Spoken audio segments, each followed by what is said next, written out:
ભાવનગર શહેરના ટોપ 3 સર્કલ પાસે આવેલ ગોકુલધામ સોસાયટીના લોકો પાણી માટે પરેશાન થતાં મોટી સંખ્યામાં એકઠા થયા હતા. ગોકુલધામ સોસાયટી ખાતે રહેતા લોકોને બિલ્ડર દ્વારા પાણી આપવાનું જણાવ્યું હતું. જો કે બાદમાં નિયમિત પાણી વિતરણ નહીં કરાતા સ્થાનિક બહેનોમાં રોષ ફેલાયો હતો અને આ અંગે યોગ્ય કાર્યવાહી કરવાની માંગ કરી હતી.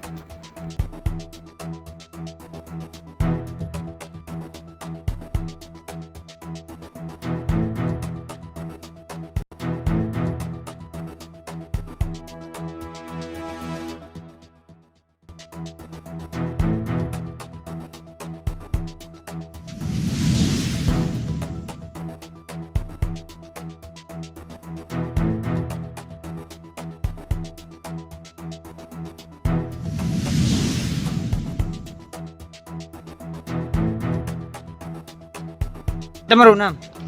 ગોકુલધામ સોસાયટીમાં રહું છું. ડીમાર્ટની સામે છે અમારું એડ્રેસ જે છે એ બરોબર. અને મારું નામ કિંજલ વ્યાસ છે. અમે 10 વર્ષથી અહીંયા અમે મકાન લીધેલું છે. અમને પહેલા અહીંયા બધું નવું બહુ બધું બતાવ્યું કે તમારું આવી રીતના અમે અહીંયા તમારું મેન્ટેન થશે, ગાર્ડન સરસ છે, તમારું જે ચોખ્ખાઈ છે એ ચોખ્ખાઈ અમે રખાવશું, બધું જ અમે કરશું. પણ એમાંથી એક પણ વસ્તુ અહીંયા કરવામાં આવતી નથી. ખાલી અમને ઉપર છેલ્લું બધું બતાવી દેવામાં આવ્યું છે. બીજી વસ્તુ પાણીનો પ્રશ્ન. 8 થી 10 દિવસથી અમે લોકો પાણીમાં હેરાન થઈએ છીએ.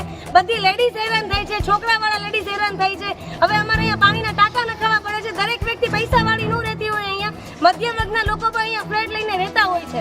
તો એ લોકોને પણ તકલીફ પડે. બધાને ટાંકા બોલાવીએ પોસાતું નથી. ટાંકાના 100 રૂપિયા દેવા પડે છે. દરેક વ્યક્તિને ન પોસાય, બરોબર. તો એની માટે આનો પ્રશ્ન બિલ્ડર અમને કહે છે કે અમે આજીવન તમને કૂવાનું પાણી આપશું એમ કીધું હતું. તો અત્યારે અમારો પ્રશ્ન આવી નહીં ઊભો રહી ગયો છે કે કૂવાનું પાણી અમે નહીં આપીએ, બંધ કરી દેવામાં આવ્યું છે, બરોબર. તો અત્યારે બીજો કૂવો હોય તો એ કરી દેવાની સગવડતા એ લોકોએ કરવી જોઈએ અમારી માટે.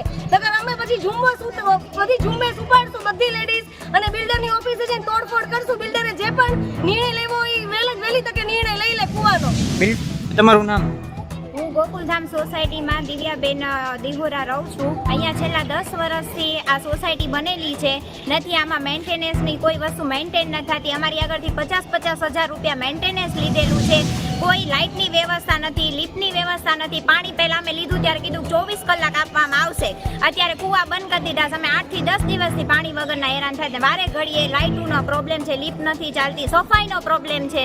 મેન્ટેનન્સ લઈને આ બધું કોઈ પણ પ્રકારનું છે ને એનું આયોજન નથી. અને એમ કહે છે કે તમે તમારો હિસાબ લઈ જાઓ, અને કોઈ હિસાબ આપતા નથી. કોઈ સોસાયટીમાં આવતા નથી એના બિલ્ડરો, કાંઈ કોઈ વ્યવસ્થા જ નથી આની. અને પાછળની સોસાયટીનું ગટરનું પાણી પણ અમારી સોસાયટીમાં આવે છે. એના ટોયલેટનું પાણી અમારી સોસાયટીમાં આવે છે. એની પણ કોઈ વ્યવસ્થા એના દ્વારા કરવામાં આવતી નથી. તમારું નામ? જય માતાજી, જય ભારત. સાથે જણાવું કે મારું નામ પ્રદીપસિંહ હેમંતસિંહ સરવૈયા છે. હું ગોકુલધામમાં જે વિંગમાં રહું છું. મારો ફ્લેટ નંબર છે 504. છેલ્લા 4 દિવસથી તો પાણી આવતું નથી, પણ છેલ્લા 1.5 વર્ષથી તે જે વિંગમાં પાણી જ નથી આવતું. અને છેલ્લા 3 દિવસથી જે અમારી સોસાયટીમાં પાણી આવતું હતું, બરાબર, એ બાજુને જે બોર કર્યો છે કૂવો, એમાંથી આવતું હતું. પણ એ બોર જે અમારા બિલ્ડરે જે લીધેલો એ બોર વેચી નાખ્યો છે એને કૂવો, કારણ કે એ બાજુને મિલકત થઈ ગઈ છે, બરાબર.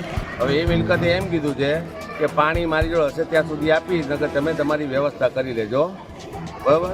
તો હવે એમાં હું એવું કહેવા માગું છું કે સોસાયટીમાં કોઈ પણ જગ્યાએ કોઈ પણ વિંગમાં પાણી નથી આવતી, જેથી અત્યારે તો બધા જેન્ટ્સ તો નોકરી ધંધે હોય, પણ આટલી બધી બહેનો છે અહીંયા.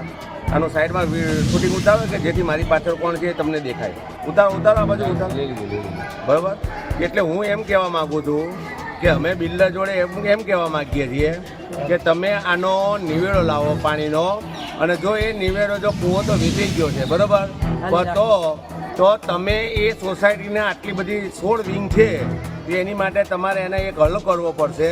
અને એની માટે 4-5 બોર કરવા પડશે, કાં કોઈ પણ એક મોટો કૂવો કરીને આપવો પડશે, જેથી આ પ્રશ્નનો હલ થશે. કારણ કે અત્યારે બધા, હું પોતે પણ, મેં પણ પાણી મંગાવ્યું તોય પાણી ખાલી થઈ ગયું છે. કારણ કે આટલા બધા વિંગો રહેતા હોય એટલે માણસોમાં સોસાયટીમાં પાણી છે જ નહીં.